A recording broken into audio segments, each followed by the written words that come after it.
Bismillahirrahmanirrahim. Assalamualaikum warahmatullahi wabarakatuh. Alhamdulillah, alhamdulillahi wassalatu wassalamu ala Rasulillah wa ala alihi wa ashabihi wa man walah wala haula wala quwwata illa billah. Alhamdulillah, ma'asyiral muslimin, para pemirsa Robbani TV yang dimuliakan Allah Subhanahu wa taala. Bersyukur kita kepada Allah Subhanahu wa taala pada kesempatan kali ini kembali Allah Subhanahu wa taala mencurahkan berbagai macam karunia dan nikmat kepada kita. Hingga di kesempatan kali ini kembali kita bisa bertemu di dalam sebuah majelis yang insya Allah dimuliakan oleh Allah Subhanahu wa taala. Mengapa demikian para pemirsa yang dimuliakan Allah Subhanahu wa taala? Ya, pertama majelis kita adalah majelis ilmu. Yang mana di dalam majelis ilmu ini Allah Subhanahu wa taala memiliki malaikat yang khusus ditugaskan untuk berkeliling mencari majelis ilmu, dan apabila mereka mendapatkannya, mereka akan memanggil para malaikat yang lain untuk hadir di majelis tersebut. Kemudian selain itu juga di dalam majelis ini kita mempelajari sebuah ilmu yang telah Allah berikan kemuliaan, yaitu ilmu tentang bahasa Arab. Di antara kemuliaan dari ilmu bahasa Arab ini, bahwasanya Allah menjadikan sebuah bahasa satu-satunya yang Allah jamin keasliannya, yang Allah jamin kebenarannya hingga hari kiamat kelak. Tidak ada bahasa di dunia ini yang kemudian mendapatkan penjagaan dari Allah Subhanahu wa taala, melainkan hanya bahasa Arab ini. Baiklah para pemirsa yang dimuliakan Allah Subhanahu wa taala.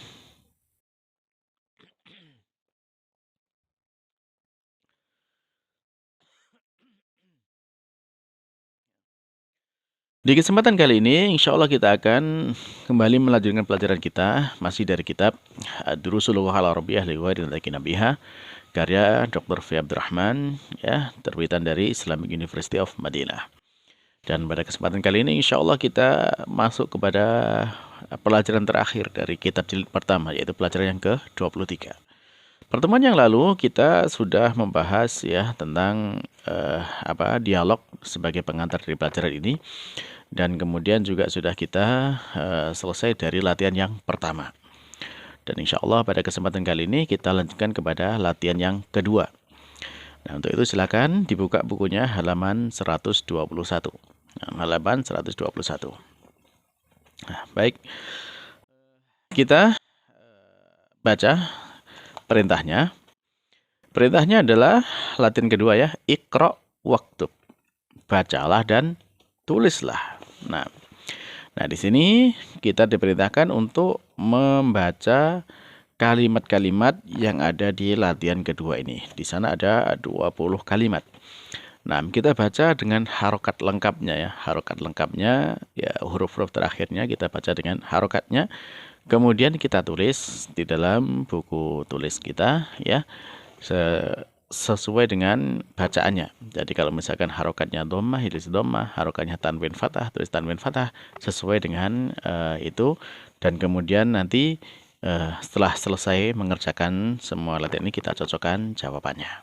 Nah, baik, cukup jelas ya untuk perintahnya, dan kalau gitu silahkan dikerjakan terlebih dahulu. Ya, dikerjakan latihan ini, latihan yang kedua, dan setelah selesai mengerjakannya kita nanti cocokkan jawabannya. Baik, silakan dikerjakan dulu dan di pause videonya.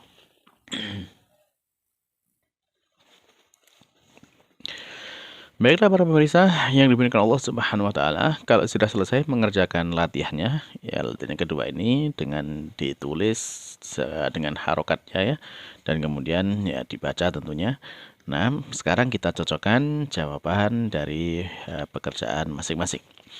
Nah, sekarang kita baca dari yang nomor 1. Nah, nomor 1.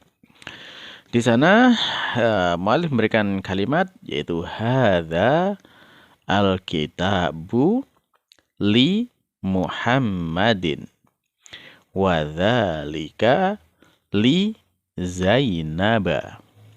Baik, saya ulangi ya jawabannya ya, silakan dicocokkan dengan jawaban masing-masing. Hadza al-kitabu, atau disambung ya, hadzal kitabu li Muhammadin Wadzalika li Zainab. Nah, baik. Nah, hadzal kitabu. Nah, kitab mengapa diberi harokat dhammah? Ya karena memang dia dalam posisinya marfu ya. Hadzal kitabu. Hadza sebagai mubtadanya, al-kitabu sebagai badalnya. Hadzal kitabu. Kitab ini. Dan di sana ada tanda alif lamnya sehingga dia tidak ditanwinkan. Hadzal kitabu. Kemudian li huruf jar ya, huruf jar dan menjadikan isim setelahnya, kata benda setelahnya yaitu berharokat berkedudukan majrur dan di sana ditandai dengan tanwin kasroh li Muhammadin karena Muhammad menerima tanwin li Muhammadin. Wadzalika dan yang itu maksudnya kitab itu ya li milik Zainaba. Kenapa Zainaba bukan Zainabi? Li kan huruf jar. Kenapa Zainab dalam isim majrur berharokat fathah? Ya karena Zainab ini termasuk isim yang mamnu minas sarf ya, termasuk yang tidak bisa menerima tanwin sehingga ketika dalam isim majrur dia berharokat fathah. Sehingga dibaca li Zainaba. Nah, baik ya, cukup jelas. Nah, artinya ya sudah kita artikan tadi ya, kitab ini miliknya Muhammad dan kitab itu miliknya Zainab. Nah, yang kedua kalimatnya adalah zahaba Khalidun ila Ahmada. Ya, saya ulangi. Zahaba Khalidun ila Ahmada. Nah, artinya zahaba telah pergi siapa? Khalidun yaitu Khalid. Ila ke mana? Ke Ahmad yaitu kepada Ahmad. Baik, nah tadi kita bacanya zahaba Khalidun. Nah, Khalid berarti dia menerima tanwin. Khalidun menerima tanwin dan sebagai fa'il di sini kan ada zahaba itu kata kerja atau fi'il, Khalidun sebagai fa'ilnya, pelakunya. Zahaba Khalidun dan kedudukannya marfu dan dia menerima tanwin ditandai dengan tanwin dhammah. Ila kepada yaitu huruf jar. Ahmada kepada Ahmad. Nah, Ahmad dia dia majrur karena ada huruf jar di depannya, akan tetapi dia tidak bisa kasrah. Mengapa? Karena dia termasuk mamnu minas sarf ya, yang tidak menerima tanwin sehingga ketika dalam posisi majrur dia berharokat fathah. Hingga dibaca ila Ahmada. Mengapa dia termasuk mamnu minas sarf? Ya karena dia memiliki wazan fi'ilnya af'alu ya, af'alu. Sehingga di sana Ahmada tidak ketika majrur tidak dikasrokan, bukan Ahmadi tapi Ahmada. Nah, baik, selanjutnya yang nomor 3. Nah, jawabannya zahaba abi ya, zahaba abi ila Makkata. Ila Makkata. Wa dhahaba ammi ya ila Juddata. Dhahaba abi ya telah pergi bapakku ila ke Makkah yaitu Makkah. Wa dhahaba ammi dan telah pergi pamanku ila ke Juddata atau Jeddah. Ya. Baik, yang perlu diperhatikan dari nomor 3 ini adalah kata Makkata dan Juddata. Ya. Kedua kata ini posisinya adalah majrur. Kenapa? Karena ada huruf jar sebelumnya itu huruf ila. Ya, ila. Harusnya kalau majrur ya ditandai dengan kasroh, tapi dia tidak. Kenapa? Karena kedua kata ini adalah kata yang mamnu minas sarf ya, tidak menerima tanwin. Dan kalau dalam posisi majrur dia diberi harokat fathah sehingga dibaca ila Makkata dan ila Juddata, bukan ila Makati dan ila Juddati, tidak, tapi dia di harokati fathah. Apa tandanya dia termasuk apa namanya, mamnu' minas sharaf? Ya karena dia nama ya, nama yang itu secara lafadz menunjuk kepada perempuan, yaitu ada tak marbutohnya. Nah, baik, sekarang kita lanjut yang keempat.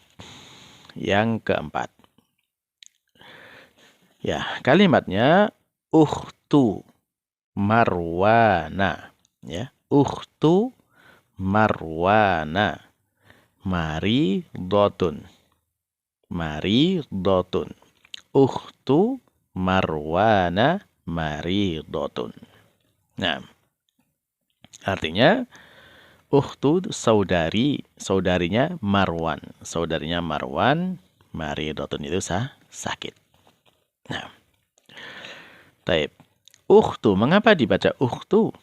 Ya, karena di sana dia bentuk mudhaf ilaih ya, mudhaf ilaih.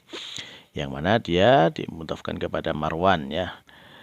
Sehingga dalam susunan seperti ini kata pertama tidak ditanwinkan. Kalau dia kalau dia sendiri ukhtun, nah itu ada tanwinnya. Tapi ketika dalam posisi mudhaf ilaih seperti ini, maka dia tidak ditanwinkan. Cukup diberi harokat dhammah, ukhtu.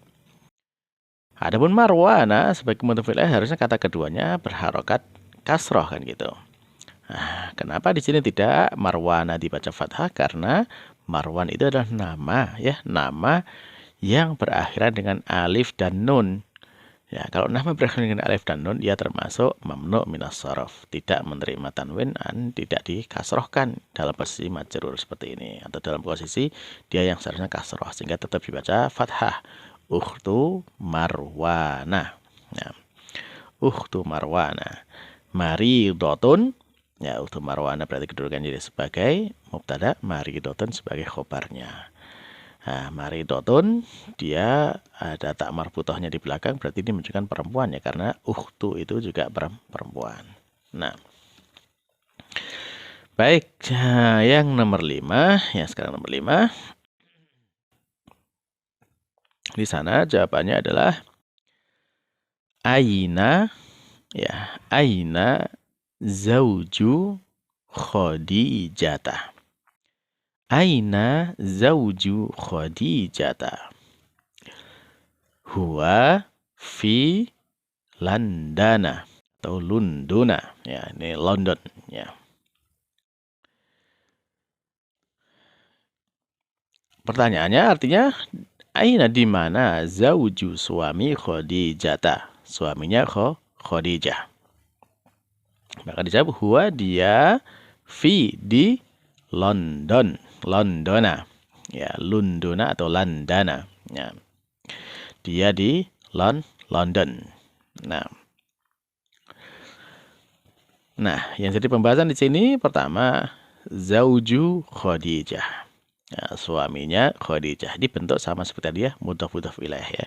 Sehingga zauju tidak ditanwinkan karena dia kata pertama dalam mudhaf ilaih, zauju tidak ditanwinkan. Kemudian Khadijah kata kedua dalam mudhaf ilaih ini seperti ini, harusnya dia berharokat kasroh ya.